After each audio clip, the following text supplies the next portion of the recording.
saya pakai karnet, saya mau 360, nggak mungkin saya balik lagi ke sini. Itulah tujuan saya bikin karnet kan. Wah nggak mau tahu Cak. Ya udah akhirnya gue keluar lagi Cak. Gue tunggu sampai jam 1, gue mikir, gue balik ke zona netral tadi. Keluar dari ruangan imigrasi lah. Ada satu Cak.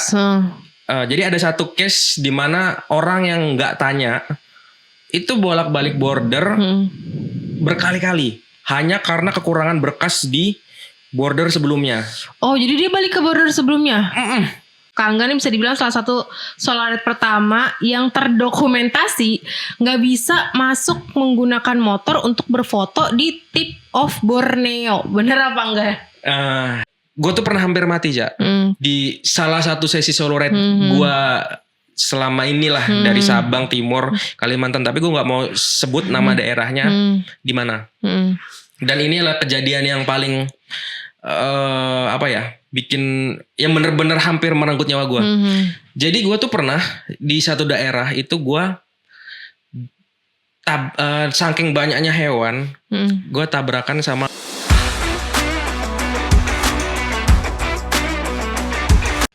PTT balik lagi di podcast station, dan kayaknya podcast kali ini salah satu podcast yang ditunggu-tunggu karena udah hampir sebulan ya kita janjikan, dan hari ini di studio kita sudah kedatangan Kak Angga. Halo, deh. Halo. Sobat PTT Lubricants, halo Caca. Halo Kak Angga. Jadi kita udah hampir sebulan ya Kak, lebih ya bahkan ya, sebulan lebih menunggu nih update dan juga cerita-cerita perjalanan dari 360 Borneo yeah. Bersama PTT Lubricants dan spesifik menggunakan produk Challenger Superbike. Yes. Gimana nih Kak Angga kabarnya untuk hari ini? Sehat, alhamdulillah. Sehat ya. Alhamdulillah kali ini udah recovery juga, udah beraktivitas normal juga ya. Karena kalau touring lama, karena kan ini kemarin touringnya berapa hari Kak? 38 hari kemarin. 38 hari melanjutkan dari misi sebelumnya yang ke Indonesia Timur ya sampai Timur Leste. Itu berapa hari juga Kak? Itu sama. 42 hari. Itu 42 hari. Oh, ya. Lebih lama. Karena penyeberangannya susah. Penyeberangannya susah. Oh ya betul. Kemarin itu kalau misalkan yang sebelumnya challenge-nya lama di perairan ya. Kalau ini full darat ya Kak ya? 97% full darat lah. Paling tapi kalaupun nyebrang itu ya perahu-perahu antar sungai ya biasanya. Iya, karena kan dari Jakarta ke Pontianak aja kita harus nyebrang kan.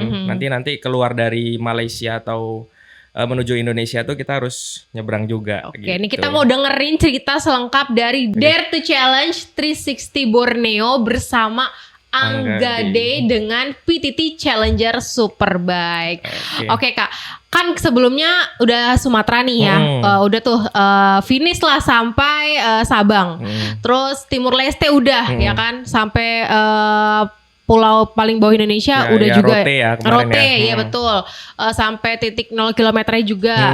Nah yang ketiga ini Dare to Challenge yang ketiga, kenapa memilihnya langsung 360 Borneo dan langsung 3 negara juga ya? 3 negara. Gak cuma melingkari Kalimantannya aja, tapi juga masuk ke negara lain ya. Masuk ke Borneo, ke Brunei, terus Malaysia, juga ke Malaysia. Padahal kan kalau misalkan Kak Angga mau coba muterin Indonesia kan harusnya bisa ke Papua dulu kan, bisa muter ke arah gitu. Sulawesi lah mungkin ya. Mau 360 Indonesia, tapi kenapa ke Kalimantan dulu? Oke. Jadi gue disclaimer dulu ya Cak. Kalau podcast ini menurut keyakinan saya nih. Iya betul. Jadi melepaskan segala hal yang nantinya akan terjadi. Karena kan sekali lagi marak banget ya masalah ya. Nah, jadi kenapa gue pilih 360 Borneo Cak? 360 Borneo itu adalah salah satu hal yang memang menjadi tantangan untuk Solored Indonesia. Karena apa? Karena kita harus melintasi beberapa negara yang ada di Pulau Kalimantan atau Borneo ini. Nah, jadi kalau orang bilang 360 Borneo kan kalau mau sah itu kita harus benar-benar gini ya, muter ya, nggak boleh balik lagi. Nah itu kita harus mempersiapkan banyak hal, termasuk segala macamnya lah, dan itu adalah salah satu cara kita untuk belajar menuju ke Asia Tenggara nih touringnya. Jadi memang ini adalah pelajaran dan pengalaman besar untuk gua. Jadi gua pilih untuk 360 Borneo dulu nih. Karena kan kita udah punya pengalaman solo ride di Sabang kemarin yang tanpa kita tanya ke orang, tanpa segala macam, kita hanya survei di YouTube ya. Terus yang kedua ke arah timur kemarin juga hampir sama. Dan yang ketiga ini adalah yang paling sulit. Makanya gua harus konsultasi sama orang-orang yang tentunya pernah ke sana dulu nih, kayak gitu. Berarti kalau yang ini kan udah ketiga kali ya Kak. Kalau yang sebelumnya tadi Kak Angga sempat bilang nggak ada tanya-tanya dulu, mungkin cuma survei atau risetnya itu berdasarkan dari konten-konten aja, ya kan? Berarti harusnya udah lebih matang nggak sih Kak? Betul. Dan kenapa gua nggak bertanya, Cak? Ini bukannya gua sombong, tapi emang waktunya singkat. Terus gua tuh harus men-challenge dan belajar learn by doing juga. Kalau solo riding tuh caranya gimana sih kan? Betul. Solo riding tuh sebenarnya kita tuh harus mentatar diri kita supaya kita tuh mampu untuk riding dengan baik, ya, menghindari celaka. Terus yang kedua menghindari masalah. Betul. Pastinya kan. Karena kalau kita jalan itu kita jangan sampai membawa kesan buruk lah ke orang-orang yang kita temuin. Yang ketiga itu kita menghindari trouble motor pastinya. Nah itu juga paling penting. Itu ngeri kan. Nah, apalagi kalau sendiri ya kan. Apalagi kalau sendiri. Betul. Karena kalau mungkin berame-rame kan kalau sama komunitas bisa di cover. Bisa di cover. Tapi kalau sendiri terus di wilayah anta beranta yang kita pun baru pertama kali lewat. Betul. Ya kan itu bahaya juga sih. Bahaya juga. Terus kita ya harus bisa scheduling. Misal jam segini jalan, jam segini rest, atau kita mau lanjut. Itu benar-benar semuanya tuh kita harus lakuin sematang mungkin gitu loh. Nah itulah Sumatera kan. Ada yang ke timur kemarin itu jujur lebih berat dari Sumatera karena banyak penyeberangan. Dan yang di Kalimantan ini pastinya border itu adalah tantangan tentunya. Jadi nggak bisa kita tuh semena-mena jalan aja. Karena kita kecuali memang kita udah bersiap untuk mondar-mandir di border, Cak. Nah, kalau kita emang bersiap untuk itu, jadi kita nggak usah tanya nggak apa-apa. Tapi ya resikonya. Nanti takutnya, berarti selain menyiapkan untuk yang Kalimantan ini, selain menyiapkan mental, fisik, uang, terus juga kendaraan yang prima, tadi dokumen itu juga penting ya. Betul. Di perbatasan. Oh iya betul, karena kita melewati beberapa border ya dari untuk Angga. Karena kan nggak cuma satu negara ya, ada Malaysia, ada juga Brunei. Itu yang dipersiapkan apa aja Kak Angga? Nah ini jadi gua tuh mempersiapkan banyak hal dan tentunya harus selain gua survei di internet searching lah ya. Gue juga nanya sama sesepuh lah yang udah duluan ke Borneo dan Asia Tenggara nih. Jadi Om Andra Bels. Om Andra. Ya gue sebagai anak muda lah, masih muda lah, gue masih Gen Z, Cak. Iya, masih Gen Z. Gue tuh Gen Z yang kemarin berhasil 360 Borneo di 28 tahun solo riding ya. Jadi gue tanya soal dulu ke Om Andra Bels yang kemarin kita temuin ya. Gue tanya, Om, gimana sih caranya menuju ke Malaysia dan Brunei? Awalnya tuh emang gue tuh di Kalimantan tuh nggak mau 360, tapi Om Andra ini bilang, wah nanggung bro katanya.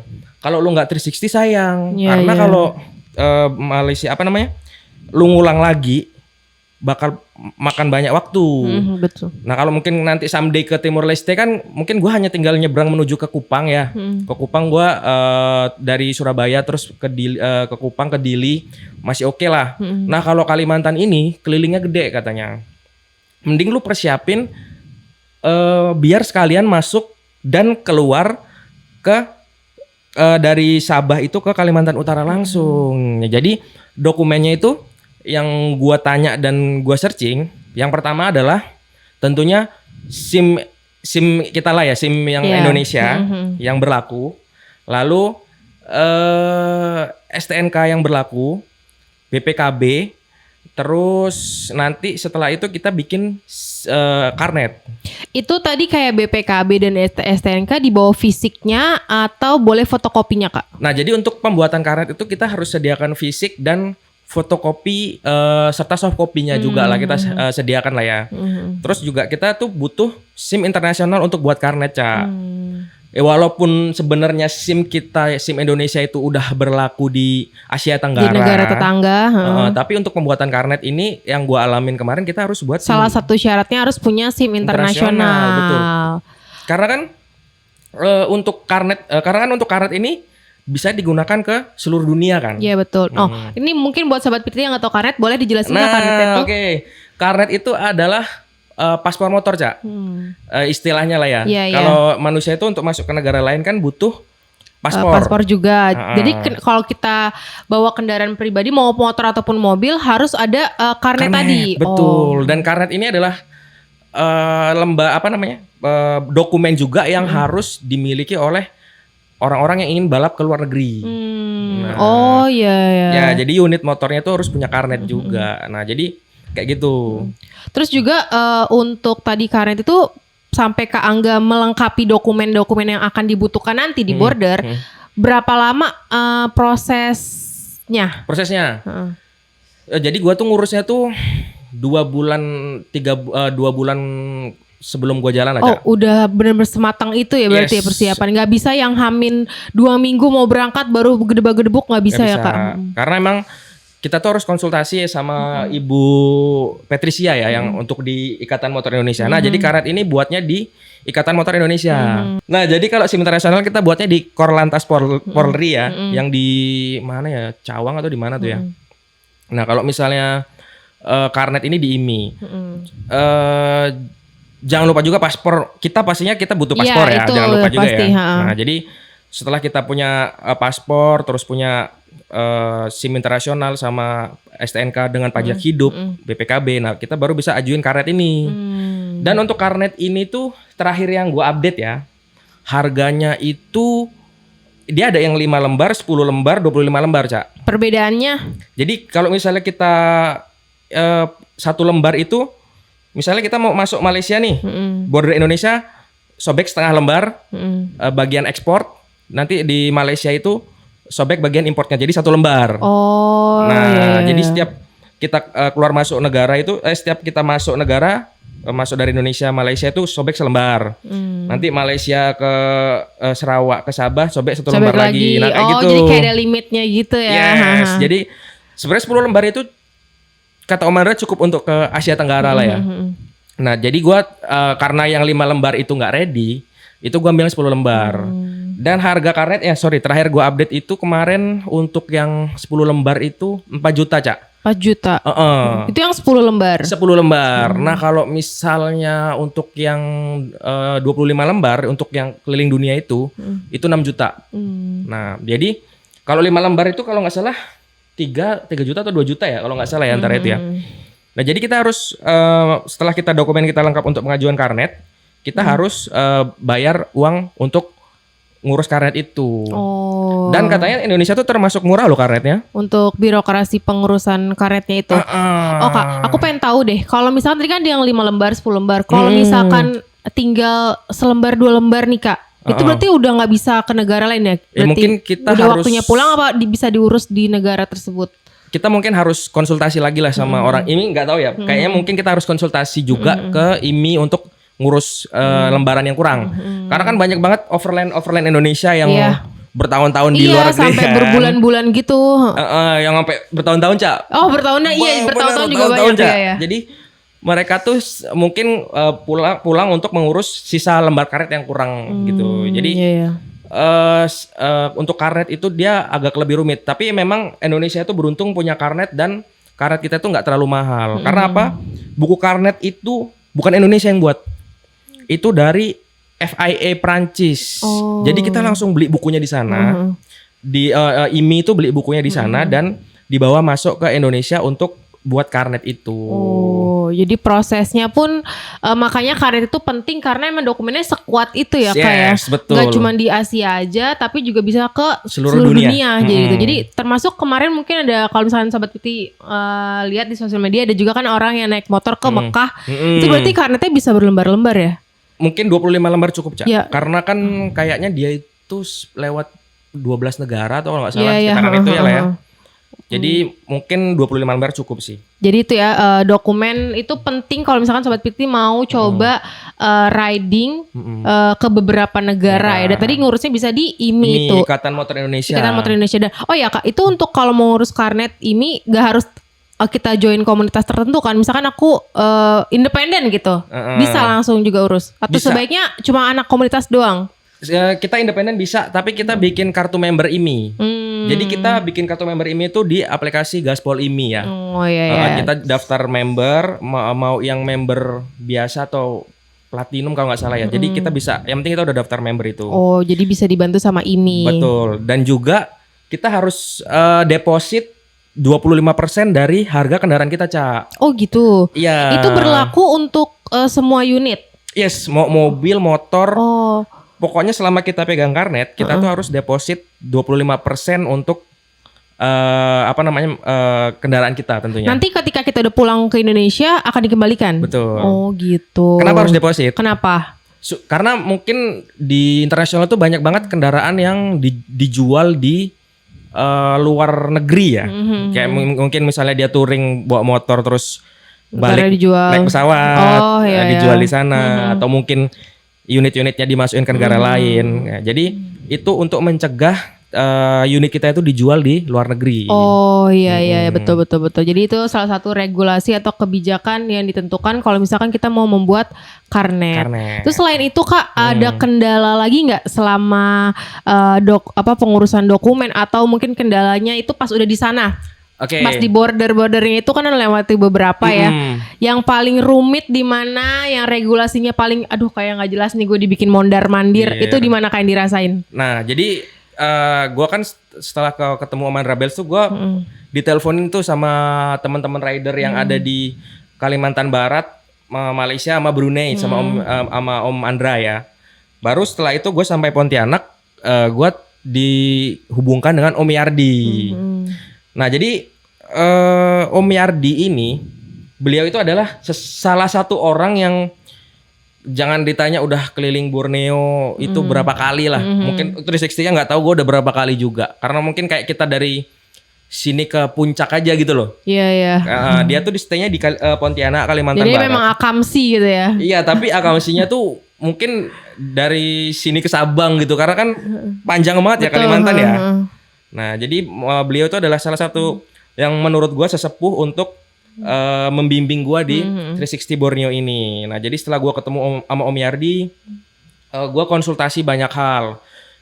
Seperti gimana cara masuk border, terus masuk border yang tepat itu jam berapa. Nah, karena gini coy, namanya petugas itu kan manusia ya. Ada moodnya coy. Betul. Nah, yang paling bagus kata Om Yardi itu jangan terlalu siang. Karena kenapa? Mood orang pagi masih enjoy lah. Mungkin kalau siang atau malam udah mulai rese kali ya. Nah, karena mungkin udah kemulut kerjaan gitu kan ya. Jadi pagi lah untuk masuk yang tepat. Nah dari situ tuh setelah gue konsultasi, untung aja gue bawa ini surat. Karena kan motor itu bukan atas nama gue ya. Jangan lupa bawa surat pernyataan dari pemilik. Kepemilikan. Kalau bukan atas nama kita nih, di atas materai. Itu ditanyain di border.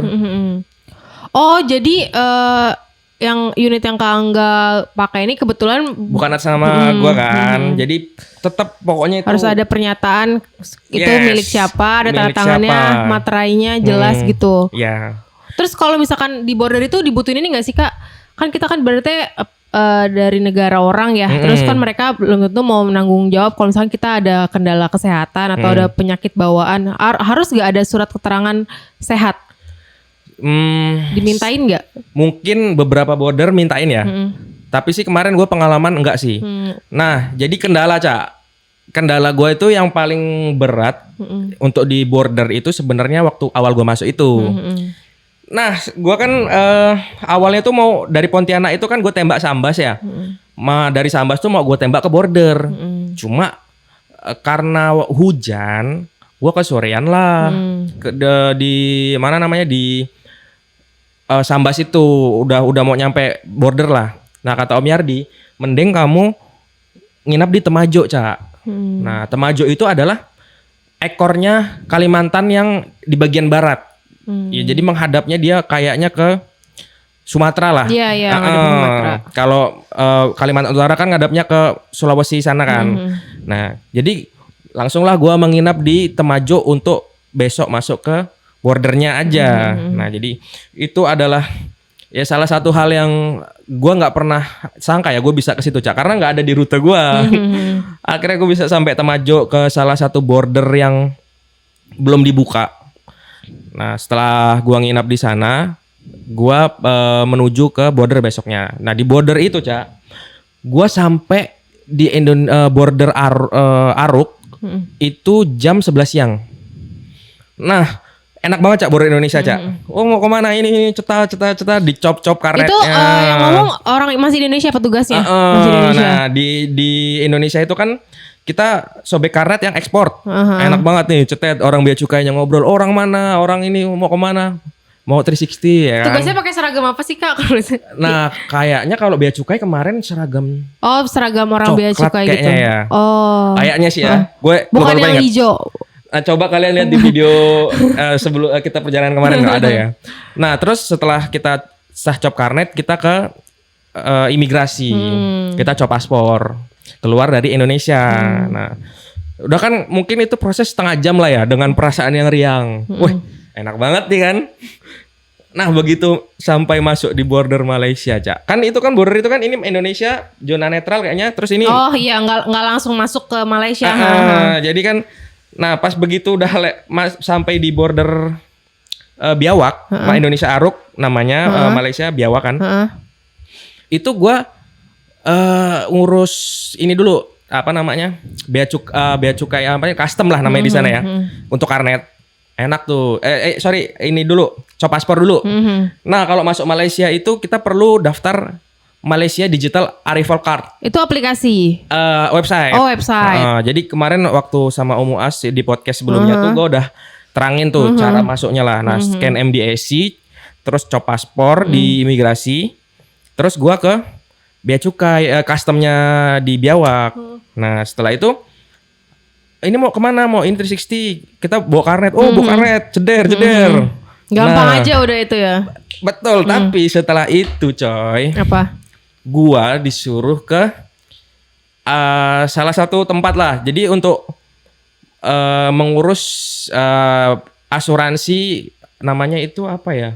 Kalau yang bulat itu Rotex atau dikasih form lah gue lah di situ. Kendalanya bukan di situ. Gue suruh bayar, gue bayar. Tapi form itu, Cak, harus dikembalikan ke border situ. Border semula gue. Jadi itu nanti formnya kita bawa dulu. Nanti kita pulang harus balik lagi ke situ. Betul. Nah, gue di situ bilang saya pakai karnet, saya mau 360, nggak mungkin saya balik lagi ke sini. Itulah tujuan saya bikin karnet kan. Wah, nggak mau tahu, Cak. Ya udah, akhirnya gue keluar lagi, Cak. Gue tunggu sampai jam 1. Gue mikir, balik ke zona netral tadi. Keluar dari ruangan imigrasi lah, di luar lah. Gue telepon teman-teman motor, gimana solusinya ini. Akhirnya salah satu orang bilang, udah enggak, ambil aja. Daripada kamu enggak jadi 360, ambil aja, gitu kan. Oke lah, ya udah akhirnya gue ambil itu. Untuk motor itu 97 ringgit. Berarti berapa tuh? 300-an mungkin lah ya. 100 ringgit kan 400 ribu. Karena kalau sekarang kurs 4 ribu ya. 400 ribuan. Mungkin 390, 80 gitu kan. Nah, jadi gue bayar, ya udah akhirnya gue masuk jam 3 sore itu dengan mood yang agak gak enak. Iya. Karena ini nggak ada di rencana dan nggak ada dari teman-teman yang tadi Kak Angga sempat tanya juga kan. Ada nggak nih hal-hal kayak gini? Ternyata sampai sana ada dimintain. Ada. Jadi emang ya daripada gue nggak jadi 360 karena hal kayak gini kan. Nah, dari situ gue langsung menuju ke Teluk Melano. Teluk Melano itu ada 0 kilometernya yang ada di Malaysia, Sarawak di Teluk Melano. Di Sabahnya itu Kudat, 0 kilometer di Kudat. Nah, jadi gue langsung menuju ke sana, foto-foto, terus gue ke arah Lundu lah, terus nginap di Lundu, ke Kucing, Sibu, Miri, ya. Nah, jadi kayak gitu. Itu 1 hari tuh dihabisin di daerah situ. Enggak, itu dari apa namanya? Dari border ke Melano sama Lundu itu udah cukup jauh, Cak. Dan itu gue jam 3 sore loh. Tapi untungnya apa, coy? Apa? Jalan Malaysia tuh, mulus, coy. Oh iya, kita lihat beberapa perjalanan dari story-nya Kangga juga udah kita repost ya selama perjalanan. Emang itu tol ya Kak atau enggak sih? Atau jalan kayak lintas provinsi aja kalau di Indonesia? Nah, jadi Malaysia itu punya highway. Highwaynya itu boleh dilintasi motor dan mobil dan itu gratis, Cak. Gratis. Ada ketentuan nggak kalau motor berapa cc harusnya? Oh, nggak ada. Gue lihat motor-motor kecil juga, coy. Oh, ada juga. Karena kan kalau di luar itu ada kayak motor 250 cc ke atas ya atau bahkan 300 cc ke atas baru bisa. Nah, kalau yang gue alami di Malaysia Brunei kemarin itu motor kecil pun masuk. Ya, jadi itu membantu karena gue lari cepek itu masih kurang, coy. Kayak nggak berasa ya. Dan ya motor gue namanya 150 cc kan. Ya udahlah gue kurang karena kan di cepek itu mungkin speedometer itu nggak sesuai dengan kecepatan asli ya. Ya gue dijaga jarak di 90 km per jam takutnya ada speed trap. Nah, jadi gue lebih menjaga itu kan. Sampailah di Miri Lundu, nginap di Lundu, terus besoknya gue lanjut ke Kucing nginap, terus besoknya Sibu nginap, baru ke Miri. Nah di Miri itu gue dari Sibu ke Miri itu langsung dijemput, coy, masuk ke Brunei, coy. Dijemput sama siapa Kak? Sama Muaz. Itu dari Indonesia juga. Beliau itu rider Brunei yang luar biasa ya, apa namanya? Jadi tuh salah satu orang yang memang berdedikasi untuk menolong biker-biker internasional terutama yang lewat Brunei. Jadi tuh beliau tuh suka jemputin dan apa namanya menghandle serta memastikan kalau rider-rider internasional itu tidak kesulitan dan tidak melanggar peraturan Brunei Darussalam. Oh iya. Jadi bayangin, Cak, gua dijemput dari Miri nyampe Bandar Sri Begawan ya. Itu 130 kilo, coy. Itu jauh. Di beliau pulang pergi jemput gua ya. Gua berterima kasih sama Om Muaz. Nah, jadi setelah itu gua stay lah di VMC. Itu kotanya kota besar atau masih wilayah daerah pinggir gitu? Bandar Sri Begawan tuh. Oh, udah di Bandar Sri Begawan. Daerah-daerah situ lah ya. Jadi gue stay di Jadi gue stay di Veteran Motorcycle Club House yang yaitu base campnya Om Muaz ya. Jadi rider-rider internasional. Pasti sowan ke sana. Kalau ke Brunei pasti ketemu Om Muaz ya.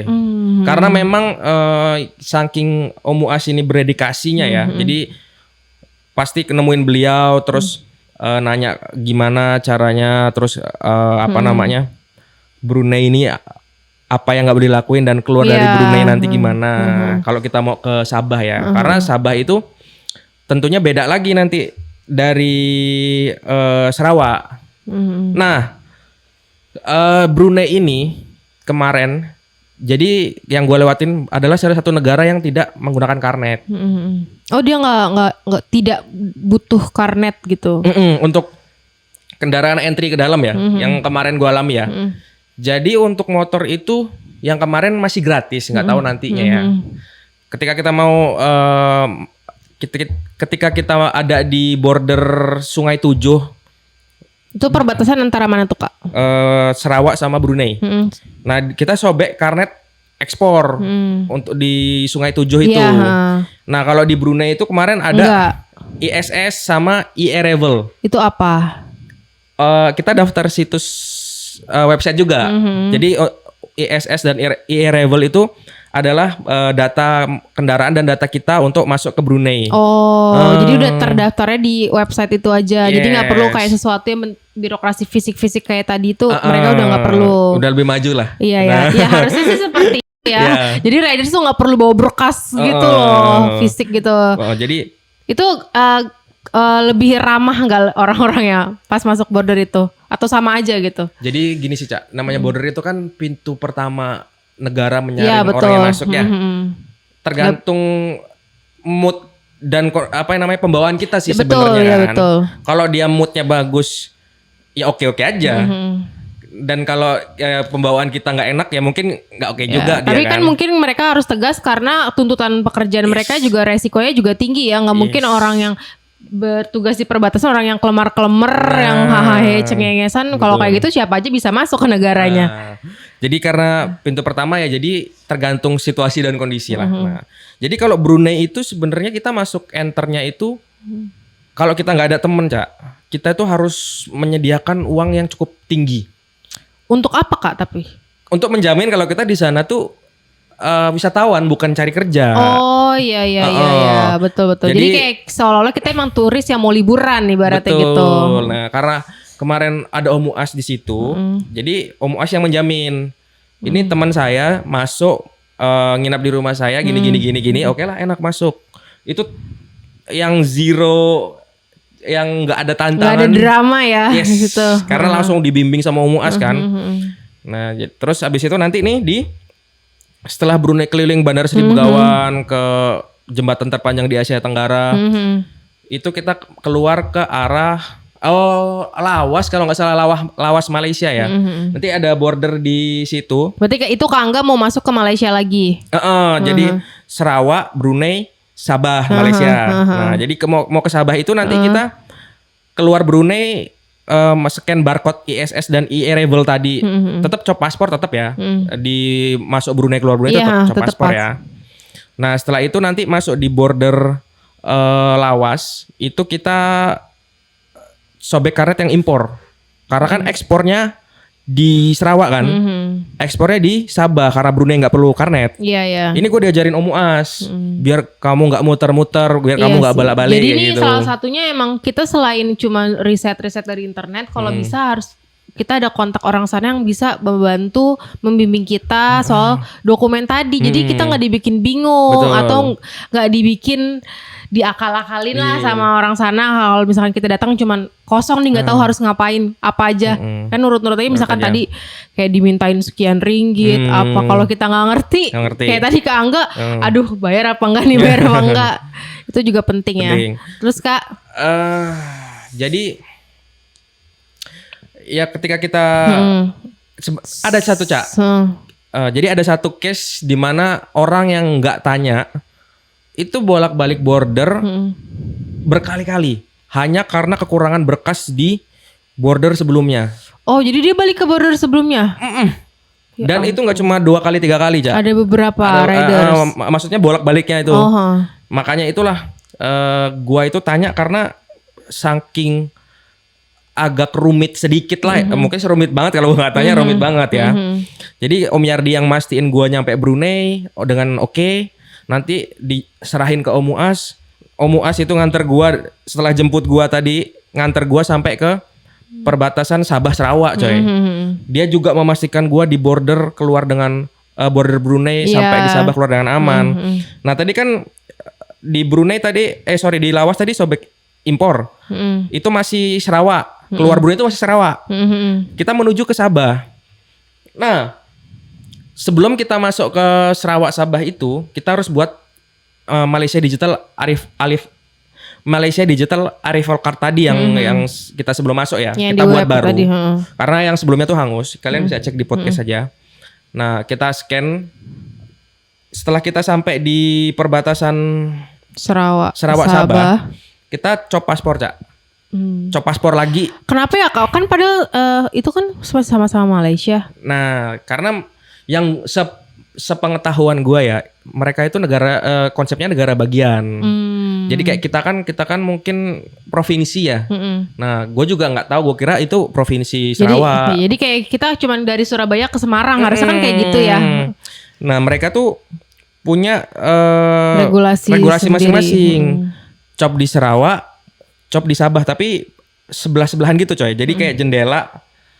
Kita kasih ke Sarawak jendela, dikasih ke jendela Sabah. Udah beda lagi nih, udah beda Sabah. Terus dikasih ke kita. Jadi itulah hal yang benar-benar gua diajarin ya sama teman-teman rider Borneo. Iya, iya. Jadi benar-benar tanpa drama, tanpa bolak-balik segala macam. Nah, setelah itu gua menuju ke Sabah, Kudat segala macam lah gitu. Udah tuh oh ya, itu di situ Karnet juga di ini enggak? Di Miri sebelum masuk Brunei, sebelum masuk border Brunei ekspornya. Di Lawas sebelum masuk Malaysia. Oh, di situ. Tapi kalau yang Sarawak Sabah enggak ya?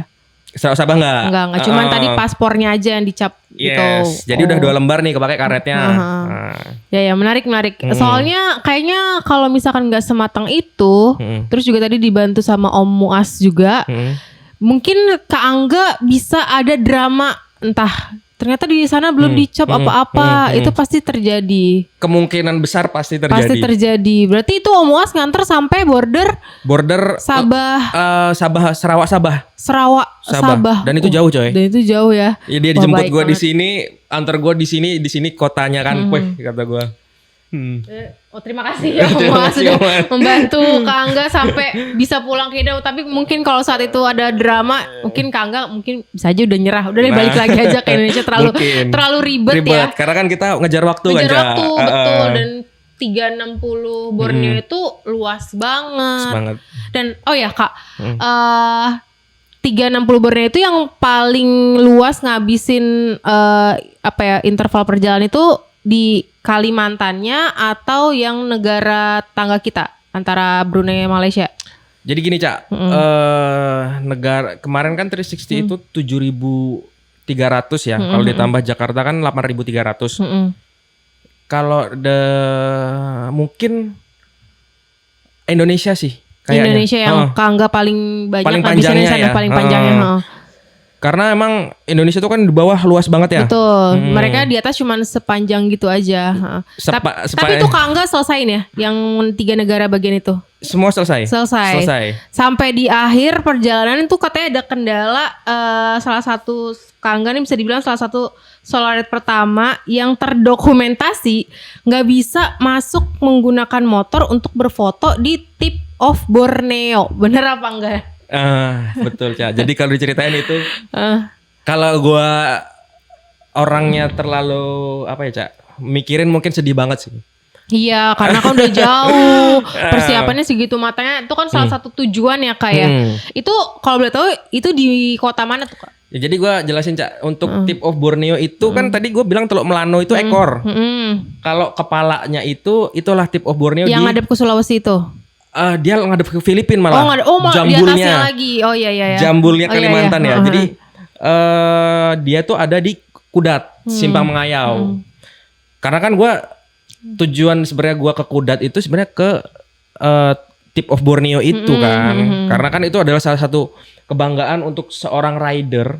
Ya, apalagi gue solo riding, gue pengen punya foto motor gue di Tip of Borneo nih. Sabang udah, terus Rote udah, bawah udah. Berarti kan mau paling atas nih yang belum nih. Atas Borneo nih kan. Waktu gue sampai itu kan, gue kan OTW dari kota Kinabalu ya, setelah dari PTT Lubricant Sabah. Jadi gue OTW ke arah Kudat. Nah itu hujan Cak, hujan sampai kisaran jam 2 siang lah. Karena gue nyampe Tip of Borneo tuh jam 1 siang kalau nggak salah lah. Dekat-dekat situ lah, dekat-dekat Tip of Borneo. Jadi karena hujan lebat, gue mutusin untuk neduh dulu lah. Capek, cepat pasang mantel. Neduh di warung, akhirnya jam 3-an tuh kayaknya gue ke arah masuk ke dalamnya. Nah, begitu gue masuk, gue ketemu petugas. Saya izin foto pakai motor, nggak boleh. Padahal banyak banget rider-rider yang udah berhasil masuk dengan motornya ke situ foto. Tapi apakah untuk masuk ke situ tuh menjadi hal yang challenging juga buat para riders? Kayak itu, susah nih, agak susah. Kayak waktu tantangan waktu Kak Angga mau ke Timur Leste, itu kan agak susah ya. Walaupun cuman sekelibet gitu doang. Iya. Apakah kayak enggak sih, seharusnya itu umum kok, bisa siapa aja gitu? Nah, jadi tuh gue tuh masih agak bingung coy. Tip of Borneo itu kan sebenarnya tugu atau monumen ya.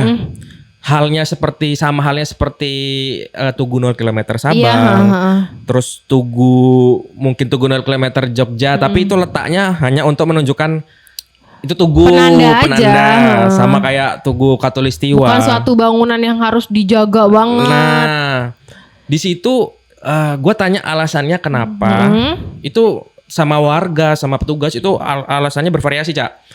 Yang pertama tuh katanya takut jalan vaping bloknya itu rusak. Ini jawaban warga ya, jawaban orang-orang yang ada di sekitar situ ya. Ini mungkin Sobat Pititi bisa lihat, ada nggak dokumentasinya Kak? Ada. Bisa lihat ya di sini gimana bayangannya gitu.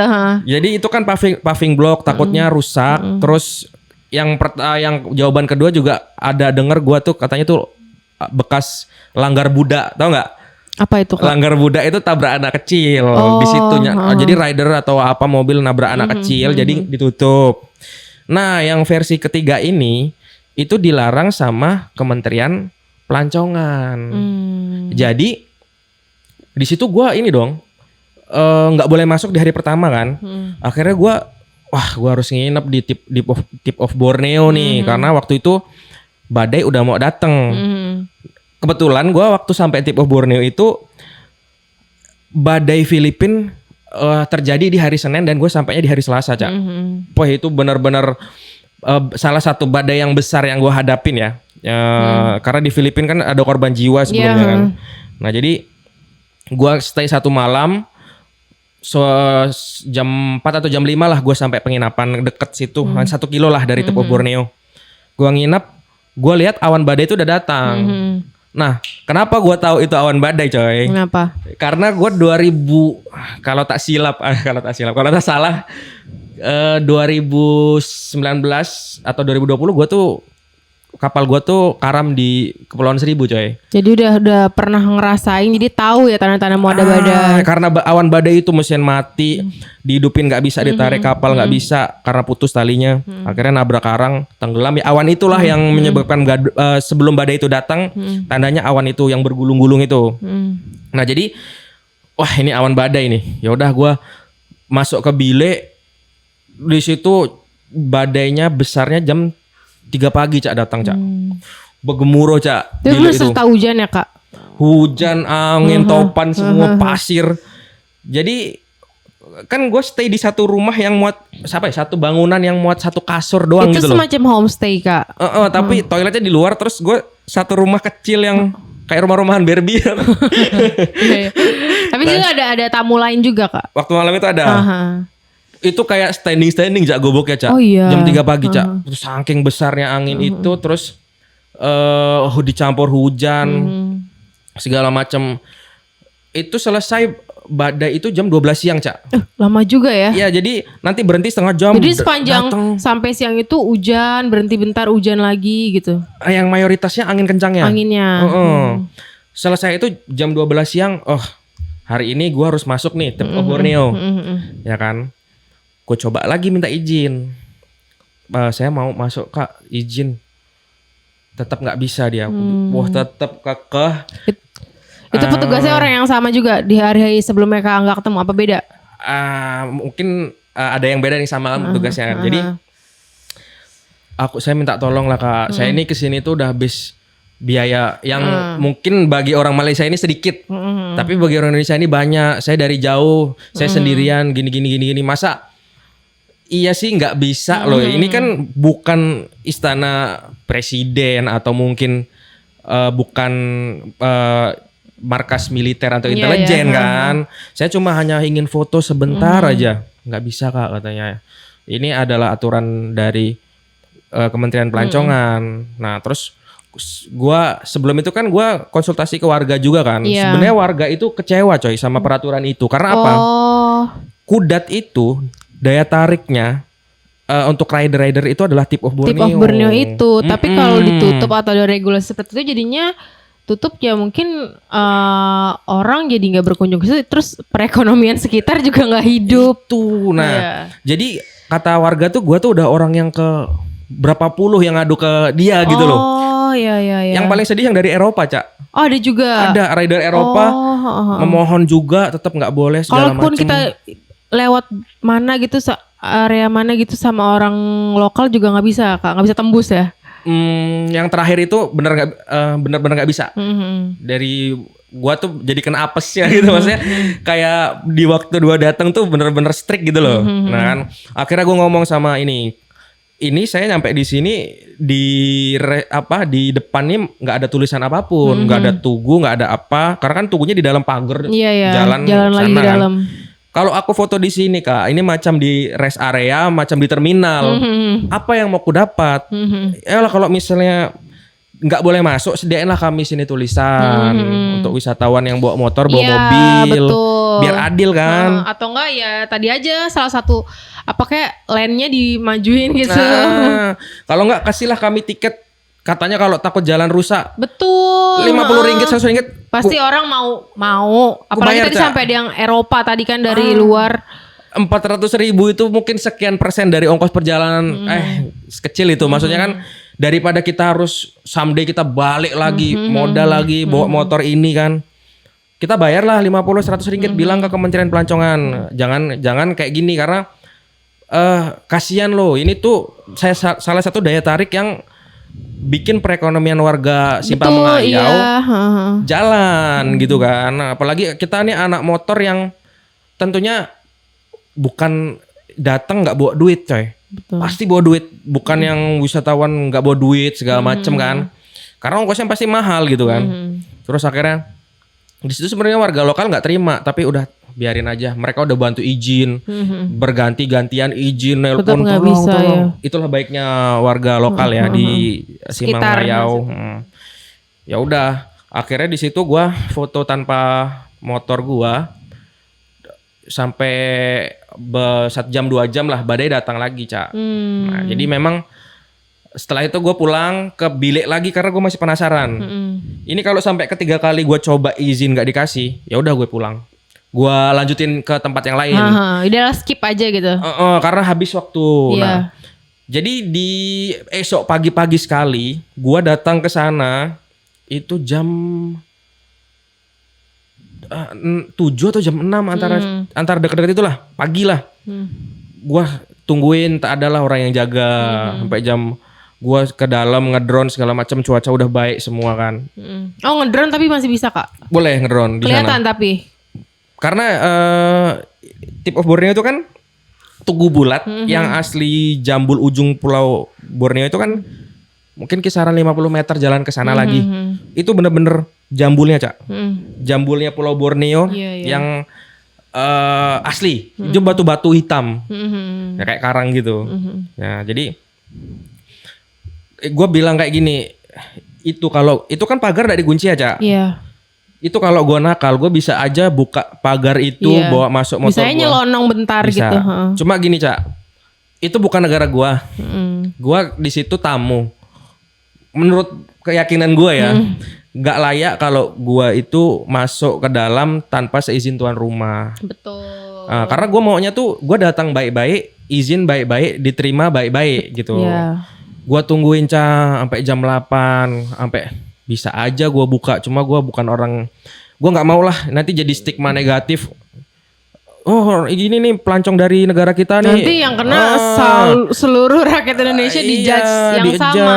Ini yang memang semua orangnya begitu kan, nggak juga gitu loh. Jadi ya udahlah, demi yang penting gue udah coba 3 hari ya. Bukan gue datang terus nggak dikasih, gue pulang, nggak gitu. Gue berusaha dengan cara yang baik, dengan ini yang baik, nggak dikasih udah gue pulang. Tapi memang regulasinya sekuat itu, nggak bisa. Nggak bisa. Akhirnya Kak Angga melanjutkan perjalanan ke ini Cak, ke arah dari Kuda tuh gue ke kotanya dulu. Kotanya baru gue ke Kundasang. Nah gue lewat jalan Marak-Parak. Itu apa tuh? Itu adalah dari kita lewat Kota Merundu. Jadi kalau dari kita kan ke arah Kudat dari Kota Kinabalu tuh lewat Simpang Merundu. Kita harus balik lagi ke bawah Cak, ke Simpang Merundu lagi ke Kota Merundu. Jadi biar nggak gua muter-muter, dikasih tahu rutenya Om Yardi. Dan tahu nggak Cak? Kenapa? 2 minggu atau 3 minggu setelah gua izin nggak dikasih, gua dengar informasi ya. Akhirnya boleh motor masuk Ibu Borneo Cak. Akhirnya boleh. Boleh. Karena mungkin ya orang-orang di sana atau mungkin petugasnya menyampaikan keluhan itu ke Iya, Kementerian akhirnya Pelancongan. dipertimbangkan kembali. Ini kalau gua nggak salah RM5 biayanya, Cak. Oh, akhirnya ada uang masuk. Lima Sesuai ringgit. tadi Kak Angga bilang, berapapun kalau emang harus ada HTM-nya, nggak apa-apa Nggak kita apa-apa. bayar. Iya, iya. Jadi kan adil gitu loh. Kita tuh nggak usah kayak maling nyolong-nyolong masuk kayak gimana kan. Jadi Kudat ini perekonomian, Simpang Mengayau ini perekonomian tetap jalan, dan Tip of Borneo ini tetap dikenal. 40 rider itu bisa mempengaruhi banyak rider lain loh, Cak. Iya, Mungkin iya. yang mengeluh ke warga, yang mengeluh aja ya, mungkin 30-40 rider itu. Jangan sampai mungkin kalau dulu renovasi lah ya, sekarang nggak ada renovasi. Badai pun gue tunggu 3 hari tetap nggak bisa masuk. Nah, jadi kayak gitulah. Nah, Terus, jadi gue tadi lewat jalan Marak-Marak itu udah, yang penting intinya udah bisa tapi masuk lah ya. Kak Angga akhirnya balik lagi nggak? Enggak. Udah jauh lagi. Udah jauh, coy. Iya, iya. Terus jalan Marak-Parak itu adalah jalan yang tanjakannya paling tinggi selama gue solo ride 360 Borneo ini. Panjang Kak, tanjakannya panjang Tanjakannya gitu. panjang, turunannya panjang juga. Turunannya langsung lurus aja gitu apa kayak nukik gitu, kayak menuruni bukit ya? Dan gue belum cerita ya, Cak. Salah satu kendala yang yang gue diwanti-wanti juga ya sama sepupu-sepupu Borneo. Di Sarawak itu kita tidak boleh isi bensin yang subsidi kita nggak boleh. Kenapa? Apa karena kita turis gitu? Yes, turis motor plat lain ya. Plat Nggak boleh. luar Malaysia Tapi tak kalau boleh. warlock boleh. Boleh. Dengan plat Malaysia. Jadi apa namanya? Kenapa bensinnya itu nggak boleh diisi sama orang luar? Karena bensin di sana tuh murah, Cak. Murah lah. Untuk yang disubsidi itu. Ya kalian bisa cek aja lah harga subsidinya tuh. Jadi memang dijatah untuk masyarakat mereka. Mereka. Dan kita tuh isi yang 97 kalau di Sarawak tuh. Jadi kita cari yang non subsidi. Jadi cari non subsidi itu susah loh, Cak. Oh susah. Nggak semua pom. Nggak semua pom. Misalnya nih kita kan banyak RON 98 di Jakarta kan. Nanti di Jakarta isi lagi ada misalnya di Cirebon yang pom gedenya. Oh jauh ya. Nanti Itu misalnya jauh ada lagi banget. di Tegal. Itu jauh Kak. Itu kayak gitu. Berarti Kak Angga juga selain itu harus riset sampai segitu detailnya dong. Titik-titik pom bensinnya di mana nih, jangan sampai kehabisan. Jangan sampai kehabisan. Nah, akhirnya pernah satu titik, ini agak flashback sedikit lah ya. Gua hampir kehabisan bensin dari rest area Serato itu kan udah tinggal satu bar. Di belakang situ kan ada pom bensin. Gue udah dikasih tahu sama Om Yardi lah. Om Yardi tuh petain nih, kamu isi bensin sini.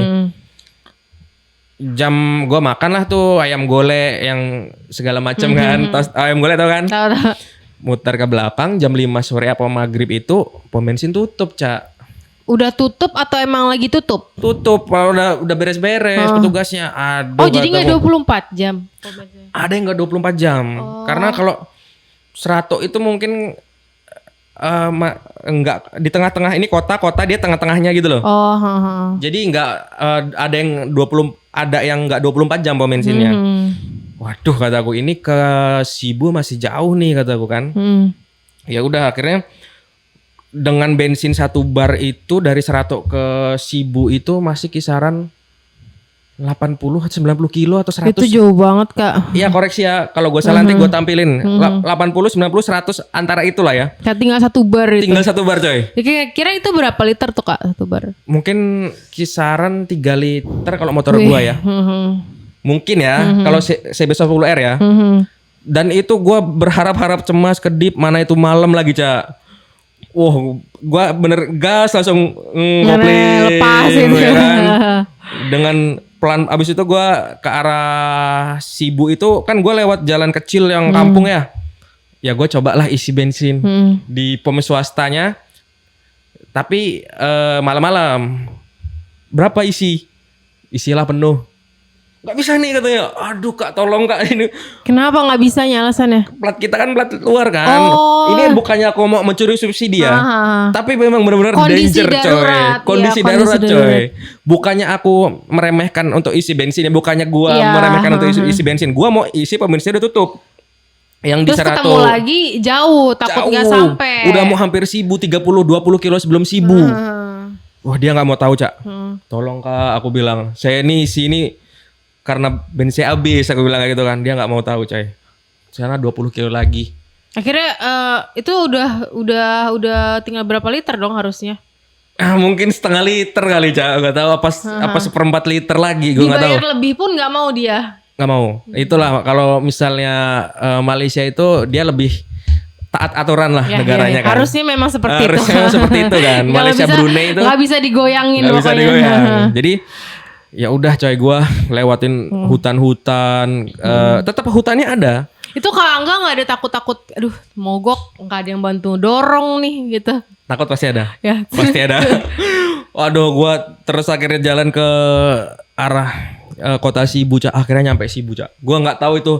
Gue berdoa jadi sepanjang jalan tolong mudah-mudahan gak habis, karena emang banyak kejadian anak motor itu habis bensin kayak gitu. Dan kalau gue sendiri gue apes banget. Kenapa tuh, apa yang terjadi? Udah itulah jam 7 jam 8 malam karena kan gue istirahat maghrib ya. Gue harus jalan lebih pelan karena untuk menghemat BBM gue sendirian. Mana pom bensin kita kalau nggak nyedot dari tangki orang yang mau ngasih gitu kan. Iya betul. Akhirnya gue sampai di situlah di Sibu, gue ngisi, wah gue selamat nih kata gue. Lega tuh ya. Lega. Nah kalau di Brunei itu dia oktannya 98 kita, karena Brunei itu kecil kita bisa isi lah. Gampang nyari lebih pom bensin. gampang ya, nggak ribet harus yang subsidi dan lain sebagainya. Jadi itu tantangan. Nah jadi gue setelah lewat jalan Marak-Parak itu di Sabah itu nggak ada kebijakan yang lain apalagi untuk bensinnya. Jadi yang sepengalaman gua ya, ini gua sebut aja kali ya kayak pom bensinnya ya di sana ya, karena itu kan swasta yang nggak ada di Indonesia. Gua isi di Sabah itu isi di Burok, stasiun Burok. Itu mereka kasih apa namanya, kita isi di oktan 95. Tapi kalau kita nggak nunjukin IC Malaysia itu kita harga non subsidi. Nah di pom swasta yang lain pun gue bisa isi kayak gitu. Nah itu bagus tuh. Harusnya Sarawak menerapkan itu kan. Iya. Nggak apa-apa kita bayar lebih sedikit daripada kita dorong. Betul ya, harus kayak gitu. Nah di Sabah udah menerapkan itu ya di beberapa yang kemarin gue alami di beberapa pom station stationnya. Jadi boleh isi tapi tak subsidi, nggak masalah aku bilang. Beda istilah beda 5.000 iya nggak apa-apa daripada kita mogok dorong atau harus nginep bayar lagi kosnya. Betul. Nah dari Marak-Parak itu kan jalan paling ekstrim, tembusnya di apa ya, dekat sana lah, dekat Kundasang lah, nginep di Kundasang lah gua. Dari Kundasang itu adalah tempat yang indah banget. Indah banget kayak karena kan view-nya Gunung Kinabalu ya, dinginnya kayak puncak Bogor lah. Jadi kayak dataran tinggi itu ya. View-nya Gunung Kinabalu yang cantik banget lah. Jadi setelah itu gua ke arah apa namanya? Tongot. Nah, Tongot itu adalah heart-nya Sabah, tengah-tengahnya. Sebagai penebusan gua nggak jadi ketipu Borneo, gua tunjukin gua bisa ke Tongot. Walaupun itu harus masuk dari jalan utama 50 kilo, balik 50 kilo lagi coy. Itu nggak semua riders nyampe situ kak? Kalau kata jarang? sepuh-sepuh Borneo ya, ini kata sepuh-sepuh Borneo dari Brunei sama Indonesia tuh, aku tuh solo ride Indonesia pertama yang nyampe di situ. Oh, nyampe di Tongot itu. Jadi itu adalah challenge teman-teman. Kalau bisa ke Tongot lah. Ini ada dokumentasinya ya. Ada dokumentasinya. Lihat biar ada gambarannya. Ya nggak apa-apa nggak dapet tip of Borneo, tapi seenggaknya tadi dapet experience ke Tongot. Om Yardi, enggak, kamu harus ke Tongot, harus ke Tongot. Oke Om, siap Om, aku bilang. Di situ tetap ada petugas gitu nggak kak? Enggak, jadi itu kayak monumen kecil yang kita bisa foto-foto di situ lah. Siapa aja bisa ya, tapi gitu ya. Pride-nya dapet kan. Ya. Terus setelah itu kita ke arah namanya yang ada orang hutan itu Sandakan, nginap di Sandakan. Terus tapi ketemu nggak ke orang hutan? Nggak, itu masuk hutan lagi ya, jauh ya. ada penangkarannya coy. Oh penangkarannya ada. Tapi Iya. kalau yang kita mau lihat di alamnya kayak hutan lindungnya gitu jauh ya pasti ya. Kayaknya kita harus explore deh. Itu lain lagi, nanti bukan otomotif lagi. Terus kak dari Sabah itu, di Sabah ini kita juga melakukan pergantian oli ya, karena di sana juga ada produk PTT Lubricant untuk PTT Lubricant Sabah, dan ada juga dokumentasinya. Kak Angga mengunjungi salah satu bengkel ya, direkomendasikan oleh PTT Lubricant Sabah, dan ganti oli beberapa kali ya Kak selama perjalanan? Ini kemarin kan kita ganti di Jakarta, ganti di Sabah spesial karena ada PTT Sabah di 2.700 kilo, Cak. 2.700 kilo. Jadi kita bawa oli itu dari Sabah keluar Malaysia ke Kalimantan Utara, terus timur, selatan, tengah, barat, balik Pontianak itu 5.000 kilo, Cak. Dimaksimalin sampai 5.000 kilo. Dan ini rekor baru setelah sebelumnya itu waktu di Dare to Challenge ke Timur Leste. Itu 4.200, 4.300 ya. 4.200-an ya, 4.000 sekian gitu. Dan ini kita maksimalin geber sampai 5.000 kilometer. Ini melebihi dari interval yang telah ditentukan sih Kak. Karena kan intervalnya itu 4.000-an ya. Tapi ini maksimalnya 5.000 kilometer. Tapi kalau yang penasaran gimana hasil labnya, terus pada mesin dirasakan gimana, nanti bakal nonton di podcast selanjutnya sama Mas Ardo. Sama Mas Ardo yang lebih teknikal lagi. Hasil labnya semua kita paparkan. Jadi nggak ada lagi tuh klaim ini mah standar kalau sampai 4.000 doang mah oli lain juga bisa. Tapi ini sampai 5.000 kilometer dengan motor yang masih kerjanya tuh kerja capek. Nyala terus-terusan kan sepanjang jalan hari itu bisa jalan terus juga faktor cuaca mempengaruhi. Nanti kita bakal bahas di podcast selanjutnya. Oke, lanjut nih Kak. Tadi dari Sabah perjalanan kemana lagi? Nah, jadi kita kan ke arah Tawau lah. Setelah Sandakan, Lahadatu, Sempurna, Tawau. Nah, ini fun fact juga, di sini katanya nggak ada border resminya ya Kak? Betul. Itu berarti nggak ada kayak birokrasi kayak gedung kayak tadi kan ada imigrasi, nggak ada sama sekali. Nah, jadi gini Cak, itulah tantangan kita untuk 360. Kalau misalnya kita mau sah, kita harus benar-benar bisa keluar dari Tawau. Cara keluar dari Tawau, kita harus gue dihubungin sama Om Zek sama Om Yardi ya. Kamu harus ke Om Zek. Itu orang sana. Yes, beliau itu kalau anak-anak mau terjulukin perdana menterinya sempadan atau perdana menterinya untuk perbatasan yang ada di Tawau. Saking banyaknya manusia yang udah beliau seberangin ya.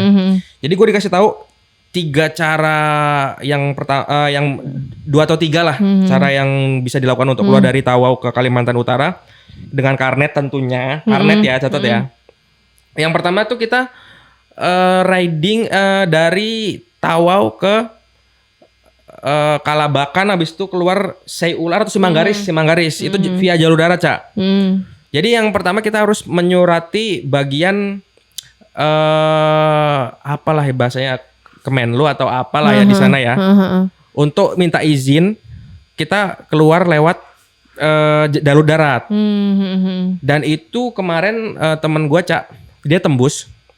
Tapi dia sampai Tawau itu hari Senin. Dia suratinya tuh hari Selasa kalau nggak salah. Approve-nya hari Jumat, Cak. Berarti harus stay dulu di situ, Kak? Iya. Nggak bisa langsung hari itu keluar? Nggak bisa, karena nggak ada border. Itu prosesnya ribet banget. Dan dia Sabtu baru keluar. Jadi Senin nyampe, Sabtu baru keluar. Jadi suratnya diantar, kita ngirim surat darat dulu nih, dokumen lewat darat. Nanti nunggu dokumennya balik lagi ke situ. Jadi itu nggak bisa lewat email gitu atau apa? Gue nggak tahu ya, entah kayaknya surat ya. Ini koreksi kalau gue salah. Jadi itu kita kenapa harus nunggu? Karena dia tuh ada di Kota Kinabalu, Cak. Dan Kota Kinabalu di ujung, Sabah tuh di ujung. Jadi kita harus nunggu surat itu sampai dan dibalas. Dan mayoritas nggak approve. Nah, cara yang lainnya itu kita kalau nggak approve, kita riding sampai Kalabakan, terus perbatasan Indonesia Malaysia yang ada di Simanggaris. Nanti motor kita diambil orang, terus kita balik lagi ke Tawau naik ferry. Itu ribet juga. Jadi kayak mau pakai cara-cara B, dua-duanya ribet sih. Ribet. Nah, yang ketiga Cak, yang agak simpel tapi biayanya cukup mahal lah. Nah, itu gue udah jelasin di video lah ya, rinci-rincian biayanya ya. Jadi kita pertama kita datang ke custom yang ada di Tawau, yang gue lakuin kemarin. Cop karnet, jeder. Ekspornya diambil, ya kan. Terus habis itu kita datang ke ini Cak, pelabuhan feri. Setelah kita dapat jadwal kapal untuk ngangkut motor kita keluar ya, kita beli tiket feri. Habis itu kita keluarin motor kita, Cak. Motor kita ini dikeluarnya pakai speedboat kecil. Karena memang nggak ada jalan lain lagi kalau kita nggak lewat darat. Harus dinaikin ke speedboat kecil yang itu hal yang mendebarkan banget. Iya, iya, iya. Dan akhirnya motor kita dari Tawau ke Sebatik ditaruh di Haji Kuning, nanti ada yang kondisiin. Terus kita dari Tawau itu menuju ke Nunukan karena cop paspor di pelabuhannya itu Tawau Nunukan yang resmi. Keluarnya manusianya resmi itu di Tawau Nunukan. Nah, habis itu setelah itu kita dari Nunukan kita ke Sebate ngambil motor Jemput kita motor, di Haji Kuning. Nah, sebenarnya di Nunukan itu ada bea cukai. Tapi kemarin biasanya bisa, biasanya nggak bisa cop di sana. Kemarin gue nggak bisa. Terus? Gue harus kembali ke Nunukan untuk cop di bea cukai Nunukan yang gede. Jadi mondar-mandir juga ya? Mondar-mandir, Cak. Dan itu ya itulah salah satu cara keluar yang kalian bisa cek aja di video kemarin ya. Jadi ternyata nggak segampang itu ya. Setiap border kayak punya regulasi sendiri ya Kak ya.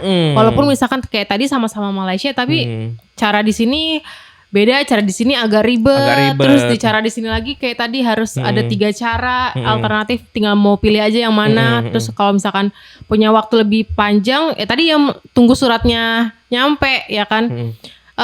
Terus akhirnya Kak Angga lewat udah selesai urusan, lanjut ke Kalimantan lagi. Nah jadi ini Cak, gua tuh udah coba pulangin form tadi di Tawau, di yang menerbitkan itulah, ya kan. Ternyata nggak bisa di Tawau. Tetap aku harus balik ke border awal. Loh, kenapa kayak gitu? Itulah. Jadi udah ngikutin cara yang tadi, cara ketiga, ternyata nggak bisa.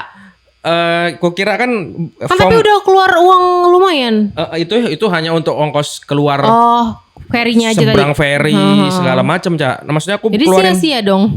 Keluarin yang form yang aku dikasih di border awal tuh loh. Itu nggak bisa di situ. Harus kembali ke border awal. Tapi tetap aku udah keluar. Ya akhirnya aku udah keluar lah. Akhirnya aku terpaksa lah pikir nanti lah gimana caranya.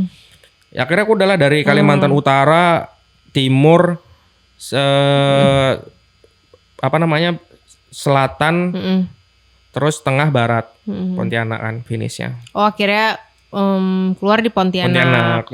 Terus lanjut ya udah explore Kalimantan, selesaiin perjalanan buat ke Jakarta. Ya oke. Nah Kak, tadi kan kalau Brunei, Malaysia juga tadi beberapa negara bagiannya seperti Sarawak, Sabah, terus Sabah. Mereka kan sama-sama di Pulau Borneo. Tapi apa yang membedakan dengan kultur atau birokrasi atau fasilitas sarananya dengan Indonesia? Oke, nah jadi perbedaannya itu yang pasti Sarawak sama Brunei itu lebih inilah enak infrastrukturnya lah, lebih oke. Ya, secara infrastruktur ya. Secara infrastruktur ya. Kalau secara budaya kita beda-beda sedikit lah, karena kan mereka Melayu kan, ada Dayak juga di Malaysia, ya, masih Brunei. Saudara seperanakan ya. Jadi ada Dayak juga di sana, ada Melayu juga, tapi tetap hampir mirip lah. Terus untuk penyesuaiannya juga kayaknya sepertinya nggak susah ya Kak. Ya, karena bahasa beda sedikit-sedikit lah. Dikit-dikit doang. Untung kita nonton Benipeng ya. Jadi kita sedikit mengerti kalau bahasa kalimat-kalimat yang sehari-hari kita tinggal menyesuaikan dia mau ngomong apa nih gitu, betul. Arahnya.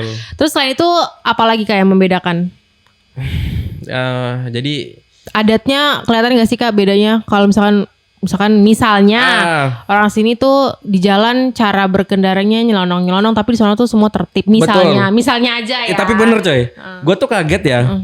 Kalau kita kan di Indonesia kan mobil nih jajar-jajar nih, pasti yang belakang ada aja yang nyalip ke depan kan. Kalau yang gue lihat di mereka tuh tertib luar biasa coy. Jadi kalau ada garis pembatas nggak ada yang ngelewatin gitu.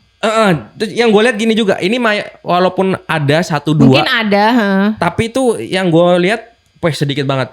Jadi gini coy, yang gue amatin ya, ternyata yang setelah gue 360 itu kita tuh sama coy, sama-sama manusia yang punya jiwa liar. Tapi apa yang membedakan? Di sana tuh peraturannya lebih tegak. Jadi orang lebih takut ya Kak? Karena peraturannya tegak tadi. Ini kan kita misalnya ada di komplek ruko coy. Gue di ruko ini mau laundry di ruko ini, gue dianterin naik motor. Gue harus pakai helm coy. Di dalam ruko. Iya. Ruko kan. Wah kata gue, kenapa kita harus pakai helm? Nanti kamu kena tilang, kena saman katanya sama polisi. Masa polisi di ruko ada katanya? Oh, jadi walaupun cuman ibaratnya kalau di sini ya, kayak kita mau ke Indomaret depan aja pakai helm. Ya, jangankan Indomaret coy, masih dalam satu komplek Iya. ruko. Jadi emang setertib itu. Terus kayak kita misalnya kita di bundaran, kalau ada mobil di sebelah situ, kita harus tetap berhenti. Kita berhenti, nggak boleh langsung lihat ada mobil masih jauh, nggak boleh. Nanti kita kena tilang. Oh iya. Tertib setertib itu gitu loh. Iya. Kenapa bisa kayak gitu ya Kak? Padahal kita masih saudara seperanakan, terus serumpun, terus juga di satu pulau yang sama. Kenapa sangat berbeda? Kayak contohnya tadi regulasi-regulasi kayak di SPBU tadi nggak bisa kayak Mbak inilah Mbak biar cepat Mbak, ibaratnya kalau sini biar cepat, atau nggak budaya-budaya nyelak dan lain sebagainya nggak ada ya Kak?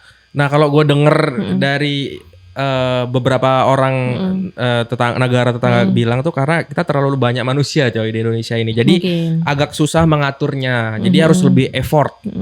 Terus gue salutnya apa lagi coy? Di sana pom swasta tuh disubsidi coy. Oh disubsidi juga, jadi nggak cuman kayak BUMN-nya aja. Jadi kita dimanapun kita menemukan pom bensin asal itu pom bensin lah di negara itu subsidi. Oh, jadi subsidinya benar-benar bisa dirasakan oleh semua masyarakat. Semua masyarakat. Jadi nggak harus ke pemerintah dapat subsidi kayak terus gitu. Kualitasnya juga tinggal pilih aja ya. Kita kalau mau yang oke ya. Tapi mungkin di sana yang punya pemerintah pun juga kualitasnya bagus ya. Bagus. Ya nggak kayak di sana lah jauh. Di sono jauh. Oh ya, kebahas itu yang shock culture kan di sana berkendaranya di kiri. Enggak sama kita. Oh sama, yang agak aneh apa? Enggak ada ya? Yang misalkan di kanan atau di kiri? Enggak sih, sebenarnya kalau di sana lalu lintas kita harus jauh lebih tertib dan meninggalkan hal buruk yang kita lakukan di sini. Karena benar-benar lu tuh kayak berkendara di negara yang maju coy, gitu loh. Apalagi di Brunei lebih saklek lagi, lebih ngeri lagi. Kalau kita nggak tahu kita bisa kena denda yang udah gue bahas di podcast sama Om Uas. Terus juga kalau kita ibaratnya mau negara kita mau maju, ya SDM-nya juga harus siap juga. Betul. Jangan masih di budaya yang ya negara-negara berketerbelakangan gitu. Oke, menarik. Oke, setelah tadi melewati border beberapa negara, terus juga akhirnya eksplor Kalimantan lagi. Medan mana Kak yang paling berat? Nah, ini sebenarnya kalau di Sarawak itu gue lewat highway nggak ada yang berat. Di Brunei itu nggak ada yang berat. Yang gue lewatin ya. Kalau di Sabah itu kalau kalian lewat jalan Marak-Parak itu ekstrim. Dan ekstrimnya itu karena medannya atau struktur infrastrukturnya? Nah, jadi yang kalau Medan itu dia di Marak-Parak tadi itu karena begini ya. Terlalu, karena gue harus manteng gigi satu terus coy. Sama kalau yang di waktu Indonesia Timur yang 1000 tikungan lebih ekstrim mana? Kalau 1000 tikungan itu gue nggak harus gigi satu untuk melewati itu. Gigi satu terus manteng. Nah kalau di Marak-Parak terus di Pulau Timur berapa tuh gue harus gigi satu terus. Terus Sabah ini highway-nya belum rata. Jadi masih banyak banget jalan yang rusak. Karena untuk dibangun highway. Gue dukung lah, gak apa-apa jalan rusak puluhan kilo atau mungkin banyak. Tapi untuk dibangun hal yang lebih baik lah gak apa-apa. Jadi tetap hati-hati di Sabah.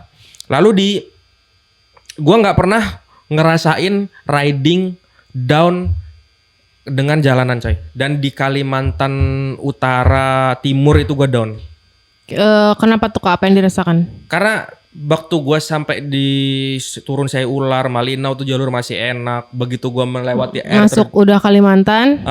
Itu masih udah di Kalimantan itu, Kalimantan Utara. Begitu gue lewat air terjun Gunung Rian, tahu-tahu jalanan itu dipotong mau dibenerin gitu loh. Nggak kelihatan, jedar. Wih kataku, jedar.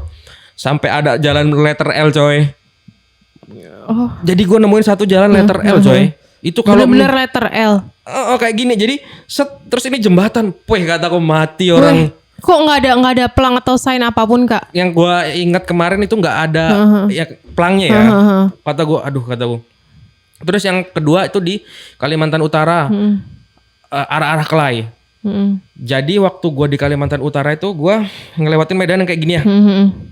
Ya namanya itu jalan mulus kan. gua harus cari momentum untuk naik. Naiknya ngebut, begitu mau turun lagi depan itu lobang. Gundukan, khas jalan rusak yang dalam-dalam itu coy. 3 meter 4 meter coy. Begitu gue mau menghindar, seberangnya mobil di kanannya. Duh, kataku. Sepersekian detik gue ambil keputusan, gue genjot shock terbang. Oh, aman tuh Kak shocknya? Enggak, apa? Motornya, jadi gue tuh sepersekian detik itu coy. Langsung hilang, langsung stabil lagi nih motornya. Gue langsung kaget, parah itu kecepatan lagi tinggi lagi kan. Mungkin mobil yang di seberang itu shock juga lihat gue. Langsung gue lihat, aduh aman nih motor gue. Kalau di sana, soalnya gue udah diwanti-wanti. Kalau kita nggak menjiwai motor kita, kebanyakan pelek kita bisa pecah. Iya. Nah, terus box kita, ya kalau kita pakai box plastik atau itu bisa jatuh karena banyak kejadian jatuh box. Terus kayak benturannya itu kan kenceng banget ya. Kenceng banget. Akhirnya gue sampai di Balikpapan dikenceng-kencengin lah baut-baut motor gue di situ sama. Langsung cari bengkel Om Iwan, anak motor. Wah ini sampai kendor-kendor bautku coy. Gak pernahnya kendor-kendor kayak gini kan. Nah jadi kalau di Kalimantan tuh Bukit Kelai, Bukit Soeharto sama ini Lamandau Sandai. Itu yang gak boleh jalan malam karena banyak rider celaka di situ. Ada alasan karena tadi infrastrukturnya belum merata ya. Banyak jalan berlubang. Ya jadi karena juga sepi juga. Nah tapi kalau yang paling ekstrim biduk-biduk. Biduk-biduk apa tuh? Jadi biduk-biduk itu adalah satu daerah yang ada di sebelah Berau. Dia tuh pantainya cantik banget, Cak. Cuma itu kalau yang di luar lintas itu yang paling ekstrim. Gimana ekstrimnya? Ada gambaran, ada videonya nggak Kak? Jadi gue baru tahu coy. Ini koreksi kalau gue salah ya. Lumpur Kalimantan itu lengketnya lebih lengket daripada lumpur-lumpur lain. Kalau nggak salah Kalimantan sama Bangka deh. Di Indonesia tuh cuma 2 tempat itu. Jadi tuh kalau kita udah kena sep itu bakal jadi donat. Enggak langsung lengket gitu langsung ya. Lengket. Jadi disitulah motornya nggak dapat traksi. Kalau memang bawaan kita berat dan kita nggak terbiasa ya kita bisa nyelip di situ ya. Di situ. Nah jadi itulah salah satu tantangan gua kemarin. Gue juga sempat nyelip 2 kali, ada di video ya. Iya ya. Bener-bener motor tuh nancep gitu beban gua belakang berat. Tapi jalur itu masih dilewatin sama warlock Kak? Yang satu ya masih dilewatin warlock. Yang satu gua ketemu orang ditolongin, yang satu gua nggak ketemu orang. Tuh gua harus usaha coy. Oh, oke, coba sendiri atau nunggu coba orang? Sendiri. Yang kedua itu. Yang pertama gua dibantu orang. Nah, itulah. Itu kan emang harus ngelewatin medan jalur itu atau itu kayak alternatif aja, nggak tahu, ngikutin Google Maps aja gitu. Iya, itulah Google Maps. Makanya ya sekarang gue belajar korban Google Maps. Ya kalau kita touring ikutin jalur yang warnanya kuning gitu. Oh ikutin. Oh terus tadi kan banyak medan-medan yang ekstrim ya. Ternyata selain tadi Indonesia Timur kirain itu yang paling parah. Ternyata ini juga sama aja gitu. Menurut gue ini yang paling parah sih jalurnya. Tapi kalau gue sepanjang riding ngerasain lagi nggak cuaca-cuaca ekstrim? Di ini sih di Kudat itu selain gua kena badai Sumbawa kemarin di timur kan sama banjir Sumatera, gua kena di Kudat itu sih. Itu badai juga. Tapi ya, kalau nggak terus terobos sama kayak waktu di Indonesia Timur, apa belajar dari kesalahan sebelumnya? Karena waktu itu gua stay di Kudat tadi tipe Borneo, jadi gua nggak terobos itu. Nggak mau coba nekat. Sebenarnya gua bisa terobos ya, tapi apa? Karena gua belum masuk tipe Borneo. Rugilah gue. Ya. Nah, jadi kayak gitu. Terus ini yang banyak juga ditanyakan, kan Kalimantan katanya terkenal juga horor-horor dan lain sebagainya itu. Sebenarnya nggak cuma Kalimantan ya, kayak Jawa pun ada beberapa ya apa sih kayak semacam apa sih alas-alas gitu ya, alas-alas roban dan lain sebagainya.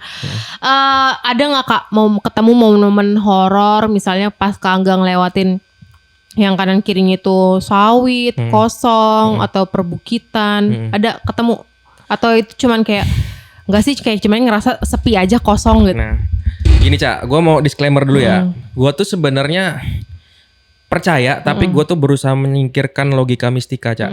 Karena kalau di daerah tuh kita memikirkan horor itu takut banget pasti, takut banget karena sendirian itu menambah apa ya Cak ketakutan loh kalau kita nggak katanya di sini angker ini angker karena di di mayoritas solo riding gue tidak pernah melihat wujud apapun pokoknya di Sumatera di Timur di Kalimantan Tapi di Kalimantan gue hanya cium bau-bau aja. Itu di mana? Di hutan-hutan lah segala macam, dari bau paling busuk sampai bau paling wangi. Bau paling busuk tuh bau bangkai gitu. Ya, terus yang bau sate juga di hutan. Jadi ya udah, karena orang-orang ngomong nanti kalau kamu di hutan cium bau-bau, kamu jangan ngomong apa-apa ya, diam aja. Oke, aku bilang. Ya udah, jadi di Kalimantan tuh lebih kepada itu sih. Kenapa gue nggak lihat aneh-aneh, Cak? Karena gue menghindari jalan malam sesuai dengan pesan-pesan. Oh betul. Sepuh-sepuh itu di 3 tempat ini jangan jalan malam karena banyak kejadian rider lihat yang aneh-aneh dan crash. Kehilangan fokus jadinya. Nah, bener aja, Cak. Jadi waktu gue dari Lamandau Sandai itu kan terkenal ya jalannya busuk, tempatnya angker katanya kan. Dan emang jalannya jelek banget sih. Itu kanan kiri sawit atau hutan pohon-pohon atau perbukitan gitu, Kak? Jadi sawit, hutan, jarang warga, jarang bensin. Terus jalannya jelek itu. Jadi Lamandau perbatasan Kalteng-Kalbar baru Sandai. Dari sini tuh kita nggak boleh jalan malam kalau kita nggak tahu. Pas gua dari perbatasan Kalteng-Kalbar itu kan gue nunggu hujan, terus jam 2 baru bisa jalan, jam 2 sore ya. Depan mata gue orang crash, Cak. Oh. Puat, langsung, kata gue bener motor juga. Sama motor. Motor dia kecelakaan tunggal di situ. Jadi emang bener kata orang yang berpengalaman ya, sepuh-sepuh rider Borneo lah. Memang saking banyaknya orang yang celaka di situ, jadi kita nggak boleh jalan malam. Untung gue tanya, kalau nggak tanya gue jalan malam itu. Iya, nekat aja. Nekat jalan malam. Ya karena di sana mungkin juga ada truk bawa CPO tumbang, terus minyak gorengnya licin. Sama kayak di Kelai itu. Di Kelai itu jalannya busuk, truk-truk CPO tuh pada ngebut gaspol untuk mengejar momentum. Dan itu jalanan sempit. Itu banyak yang celaka juga. Terus mungkin bisa juga banyak orang yang celaka tuh karena faktor capek. Terus mungkin udah nggak fokus, ngeliat yang aneh-aneh, oleng. Itu bisa aja terjadi ya, Kak. Oke. Terus kalau misalkan biaya selama di sana lebih mahal atau lebih murah, Kak? Kalau inilah yang 360 Borneo ya, walaupun itu kita satu pulau, beda coy. Beda. Karena RM1 kemarin gue jalan tuh 4.000. $1 Brunei 13.000. Berarti lebih mahal di biayanya. Biaya mahal. Terus ini, gue kaget gue beli kuota internet di Brunei. Iya, kalau kita kan mungkin kalau yang murah itu 100.000 mungkin 150 ribu lah, 100 giga lah mungkin di Indonesia lah ya. Di sana 6 giga itu 130.000. Wih, mahal banget, Kak. Itu gue kayak baru ngupload update story gitu kan, ngebales chat atau abis. Wah, kataku ya ampun. Ngandelin wifi juga agak susah ya kayaknya. Ya kemarin kalau lagi ada aja. Kebetulan harusnya ada, tapi kemarin gue beli itu bener-bener ngupload update story segala macam. Nah, jadi gue satu lagi nih, Cak. Gue mau cerita. Sebenarnya gue mau cerita ini di salah satu podcast kemarin. Cuma karena durasi ya. Gue tuh pernah hampir mati, Cak. Di salah satu sesi solo ride gue selama inilah dari Sabang, Timur, Kalimantan. Tapi gue nggak mau sebut nama daerahnya di mana. Dan ini adalah kejadian yang paling bikin yang bener-bener hampir merenggut nyawa gue. Jadi gue tuh pernah di satu daerah itu gue saking banyaknya hewan, gue tabrakan sama kuda di situ, Cak. Sama kuda. Jadi itu benar-benar nggak bisa dihindarin. Itu kudanya grup gitu kah atau cuma 1-2 lewat? Nah, jadi kan gue emang udah diwanti-wanti ya di situ, dan sebelum itu tuh udah banyak hewan gitu, udah 15 kali gue udah hampir nabrak kambing, sapi kan. Di situ gue jalan lurus lempeng, ya agak ngebut lah sedikit karena kelihatan sampai ujung kan. Tiba-tiba waktu gue jalan, kuda itu lewat satu grup, itu mungkin 5 kuda lah. Kuda yang pertama itu berhasil gue ngindar, coy. Yang kedua, ketiga karena udah nggak dapat lagi momen rem karena dia lompat. Iya, ngagetin. Nah, kalau misalnya dia itu hewannya pelan, mungkin agak sedikit lebih ada space untuk ngindar atau ngerem. Tapi lompat terbang, coy. Lu kalau pernah lihat kuda terbang macam itulah dia dari gundukan jalan aspal ini, gundukan gini ya. Maksudnya ini ke sawah, ini rumah warga, ini jalan aspal. Dia terbang dari rumah warga ke sawah. Gimana lah aku lihat nampak kuda terbang. Iya, nggak kelihatan. Udah akhirnya Gue rem sekuat tenaga nggak dapet coy. Gue tabrakan sama lehernya coy. Badannya ngantem kita juga dong kalau kayak gitu. Jadi kayak gue langsung mental 10 meter sama motor gue. Kuda itu tetap lari, nggak mati. Nah setelah itu gue jatuh. Gue berusaha bangun karena masih ada adrenalin. Gue bangun, baru berasa sakit bener ini coy. Wah benar-benar sakit. Itu siang, sore, pagi, malam kak? Itu jadian jam 11 jam 12 siang. Siang. Waktu gue baru nyampe tuh pulau, baru explore satu tempat, dan itu adalah tempat yang pengen gue datangi gitu kan. Ini di luar dari, ini pokoknya bukan di satu spesifik di Kalimantan atau di Timur atau di Sabang ya. Jadi di antara tiga itulah, di antara tiga perjalanan gue ya, dia bukan terlepas dari 360 ini ya. Jadi gue di situ langsung ambruk lagi Cak. Setelah berasa sakit, warga pada datang nolongin gue segala macem. Ini HP gue tuh yang satu kemarin tuh udah mental, udah jauh. Untungnya warga sana baik. Ini mas HP-nya gitu kan. Ya. Karena apa Cak? Kalau misalnya gue lihat orang crash, gue lihat barangnya bercecer, dia masih shock aja atau nggak parah, gue selalu ambil dan ini ya HP-nya, ini ya barangmu, ini ya, gue pastiin terus sampai dia sadar, biar nggak diambil orang. Nah, alhamdulillah gue kemarin kayak gitu juga, ini ya mas HP-nya gitu, udah mental. Orang kalau mau ngambil enak banget itu, udah jauh di jalanan. Akhirnya gue ditolong warga. Wah, gue nggak bisa bangun. Ayo mas bangun. Motor gue dibangunin, gue dibawa di salah satu ruko. Warung sayur itu, warung sayur mentah, yang sayur-sayuran mentah itu ya. Gue ditolongin, gue diurut. Wah, ini gue nggak bisa buka. Gue kan style kayak gini coy. Gue nggak bisa buka ini. Saking karena udah sakit ya, udah sakit nggak bisa gerak. Ternyata waktu diraba warga, ini gue remuk. Wah, gue langsung mikir, aduh. Ini 2000 kilo jauhnya dari rumah dan tulang selangka gue ini remuk. Gue lebih apa ya, kepikiran di situ coy. Daripada rasa sakitnya. Karena itu bener sakit loh. Sampai nggak bisa kayak gini, nggak bisa kayak gini. Akhirnya ini dibuka pelan-pelan, dibantu sama warga, ini udah sobek kan. Kak, bajuku yang ini gunting aja kak, aku bilang. Udah nggak bisa aku lurus tanganku. Dia gunting lah, serut. Langsung dipanggilin tukang urut lokal coy. Wah itu aku, tolong dilurusin yang remuk ini. Berarti tuh Kak Angga sempat stay dulu di rumah warga atau di homestay situ? Nah setelah itu kan gue kan nelpon anak komunitas ya di warung sayur itu. Terima kasih teman-teman komunitas ya yang ada di daerah itu dan sekitarnya. Tolong om, saya tabrakan sama kuda. Di mana? Di sini. Akhirnya 2 orang datang menjenguk. Dan satunya aku suruh bawa perban, satunya suruh bawa mobil untuk ngangkut motorku ke rumah dia yang 20-30 kilo dari situ. Diangkutlah ke situ naik mobil motorku, terus aku juga naik mobil itu Cak. Wah aku diurut, dilurusin tulang yang baru kejadian itu ya. Boy begini aku Cak. Akhirnya diperban, stay lah aku di rumah dia tuh 1 minggu. Lama juga ya. Dan aku urut 3-4 kali Cak, dengan ganti rempah, ganti perban. Itu kejadian kalau nggak salah di hari Sabtu Cak, siang. Hari Senin atau Selasa aku udah explore lagi dengan keadaan aku masih perban. Dengan keadaan tanganku ini masih remuk. Tapi itu udah bisa giniin Kak, masih cuma gini doang. Gini. Kalau kena giron jalan, iya, sakit kalau bukan kena main. guncangan kan goyang gitu.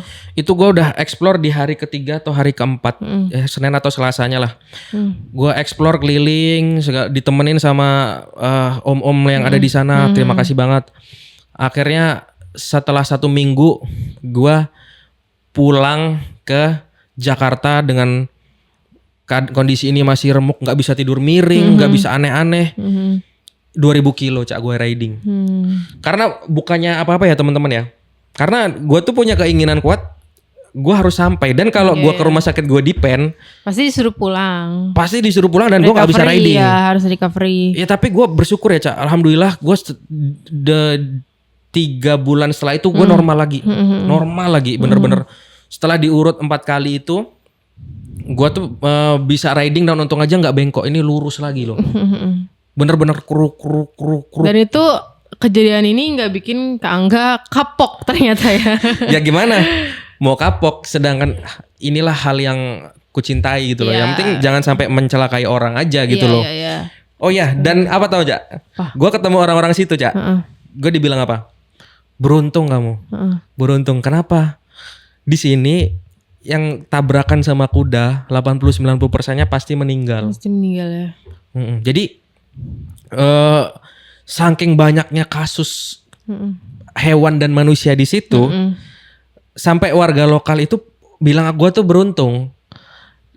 Dan maaf ya, istrinya yang mengurut gua, ini gua dengar kalau nggak salah, itu meninggal juga tabrakan sama kuda di situ. Oh, jadi dia emang udah ada riwayat sebelumnya pernah ada kasus seperti itu. Banyak. Dan warga lokal juga Banyak ngalamin banget. ya.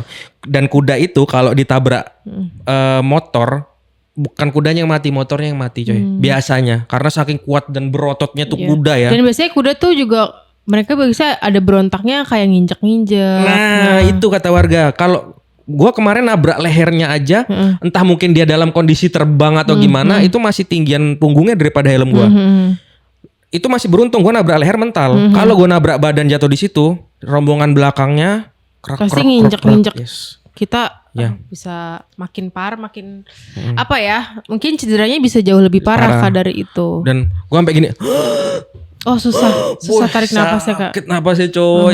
Bayangin aja ini remuk. Iya. Dan ternyata gue baru tahu tulang ini tuh buat bantu kita saat kita bangun tidur. Jadi gue hari pertama tuh nggak bisa bangun, gue paksain. Sempat sulit dong ya. Gue paksain, akhirnya untungnya kasurnya datar ya. Gue turunin dulu pantat gue tahan.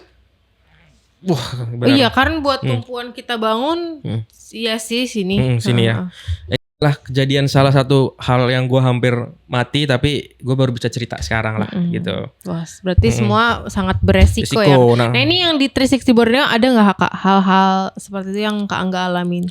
Nah itulah 360 Borneo ini paling berat tapi paling lancar. Paling lancar. Ya karena tadi ya teman-teman rider, sepuh-sepuh rider ini bantuan. Banyak nge-backup ya. Nah kalau kisah-kisah mistis di lain podcast lah ada. Jadi yang justru itu bukan di sesi solo riding gue. Karena balik lagi gue tuh gue tuh menyampingkan logika mistika. Kalau gue terus pikirin mungkin gue udah ketemu banyak hal. Iya. Nah jadi karena di sini gue dibantu teman-teman rider ya. Mungkin boleh gue sebutin ya Cak. Nah boleh.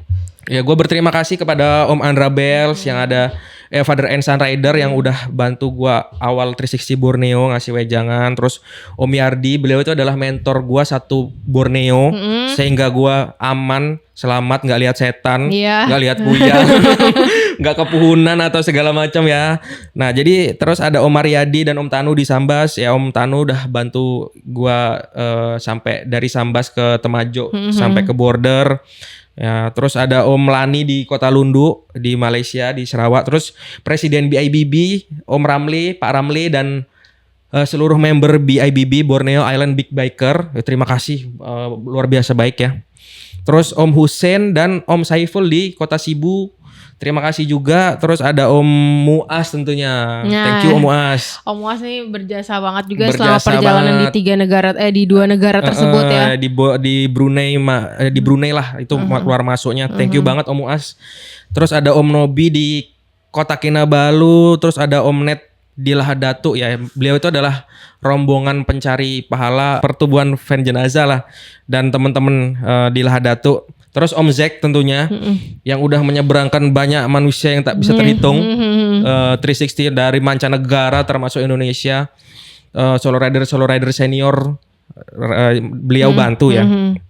Terus Om Ozi yang mengondisikan motor gua di Sebatik. Jadi kan gua nggak di Sebatik, gua kan kenunukan. Beliaulah yang menjaga motor gua.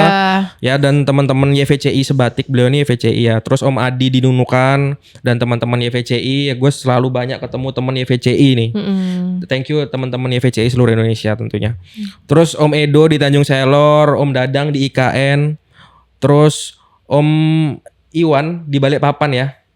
Thank you. Terus ada Om Adi di Penajam, beliau ini Pak Lurah Petung. Gue touring ketemu Pak Lurah. Sampai ke Pak Lurah juga loh kunjungan. Terus ada Om Rio dan teman-teman Vespa di Tanah Grogot. Terus ada Om Jula dan Om Murneo di Kalimantan Selatan, Banjarmasin. Terus ada Om Mehmet di Palangkaraya, Om Prabowo di Sampit, dan Om Uut di Pangkalan Bun serta Om Bimo. Ini terima kasih semua yang belum gue sebut. Juga gue berterima kasih buat teman-teman. Akhirnya inilah solo ride gue paling berat tapi paling lancar. Ya. Karena tadi dibantu juga Saldi dengan pihak-pihak yang sudah mau menampung Angga, terus membantu mengarahkan, terus juga mungkin dari beberapa bulan sebelumnya Angga juga udah mencoba untuk mengkontak atau mencoba silaturahmi dengan pihak-pihak yang akan membantu di sana. Makanya ini jadinya untuk riding Dare to Challenge ketiga 360 Borneo berjalan dengan lancar. Dan satu lagi terakhir, sebagai Gen Z gue membuktikan kalau memang sebenarnya Gen Z itu juga bisa. Tentunya tetap kita butuh bantuan orang lain, nggak mungkin kita sendirian jagoan, nggak. Gue pun nggak pernah merasa diri gue jago, tapi karena teman-teman bantu, Tuhan bantu, doa orang tua, jadi gue bisa melalui ini tentunya. Iya, dan tentunya dengan kesiapan yang sangat matang ya. Kayak tadi fisik, mental, terus kendaraan, dokumen semua dipersiapkan sampai dengan riset-riset dibantu cari kontak di sana siapa yang bisa dihubungi ya. Terus ada beberapa yang bisa bikin kita tuh bertanggung jawab lah selama perjalanan. Oke, nih kita penasaran nih, setelah Dare to Challenge ketiga ini akankah ada Dare to Challenge keempat? Ya mudah-mudahan kalau dikasih Mas Sulawesi lah ya. Sulawesi. Next kayaknya kita bakal tunggu nih perjalanan Kak Angga ke Sulawesi. Kira-kira kalau untuk ke Sulawesi menurut Kak Angga, akankah dia lebih berat dari 360 Borneo atau bisa lebih berat? Ya berat tapi nggak lebih berat dari dari Indonesia Timur. Kalau gini Cak, selama di Indonesia ya, ini yang kulewati lah. Nggak tahu kalau di Papua ya. Selama kita di Indonesia, kita itu nggak usah terlalu khawatir karena seburuk-buruknya negara kita di mata kalian coy, tetap Indonesia itu yang paling nyaman untuk. Dan kita merasa aman kalau kita di merasa rumah aman. sendiri. Kita senyum ke orang tuh mau balik senyum coy. Betul. Di negara lain tuh belum tentu gitu loh. Nah itu dia. Pokoknya Indonesia tuh sebenarnya nggak seburuk itu ya, tapi mudah-mudahan pejabat-pejabat kita bisa lebih baik atau masyarakat kita juga bisa lebih baik biar kita tuh terus maju, nggak ketinggalan terus gitu. Mau sampai kapan kita dianggap sama kayak perindapan gitu loh. Nah ya. Jangan stigma orang luar lihat kita tuh kayak perindapan, mau sampai kapan ya kan. Oke, nanti kita tunggu nih perjalanan akankah ada Dare to Challenge keempat, kelima dituntaskan. Kan tadi 360 Borneo udah, siapa tahu 360 Indonesia bakal diselesaikan oleh Kak Angga. Oke, gue terima kasih dan ini menurut keyakinan saya pokoknya. Iya. Jadi kalau mungkin nanti ada informasi yang enggak kok waktu gue touring ke Brunei enggak kayak gitu ketentuannya ya. Ini kan menurut keyakinan saya pokoknya semua di podcast ini ya. Terus juga pengalaman dan semuanya juga terdokumentasikan. Jadi enggak asal mengarang bebas. Jadi nanti kalau misalkan Sobat Piti mau lihat recap perjalanannya bisa di sosial medianya Kak Angga. Bisa di mana Kak? Bisa di TikTok, Instagram Angga Day. Nanti juga kita cantumin link episode-episode di PTT Lubrikan sekali ya, biar lebih gampang ya. Dan juga nanti abis ini atau mungkin nanti di video lainnya itu akan ada podcast Kangga dengan mekanik dari engineering oil kita ya, dari PTT Lubrikan untuk ngebahas seputaran teknisnya, perawatan kendaraan dan gimana keadaan kondisi mesinnya, kondisi olinya selama di sana, performanya seperti apa, itu nanti akan lebih spesifik dibahas di video lainnya. Sekali lagi terima kasih Kak Angga. Terima kasih Cak. Akhirnya menyelesaikan Dare to Challenge ketiga. Selamat ya. Udah jadi riders pertama Indonesia nih kayaknya untuk usia 28 yang mungkin ya. Tapi kalau misalnya ada juga boleh komen nanti siapa tahu bisa riding bareng. Mungkin gue Gen Z pertama ya. Yang pertama. solo ride 360 tentunya. 360 dan mungkin juga bisa melewati berbagai macam border dengan segala regulasi, drama dan lain sebagainya. Oke Kak Angga terima kasih sekali lagi. Sampai jumpa di Dare to Challenge keempat. See you.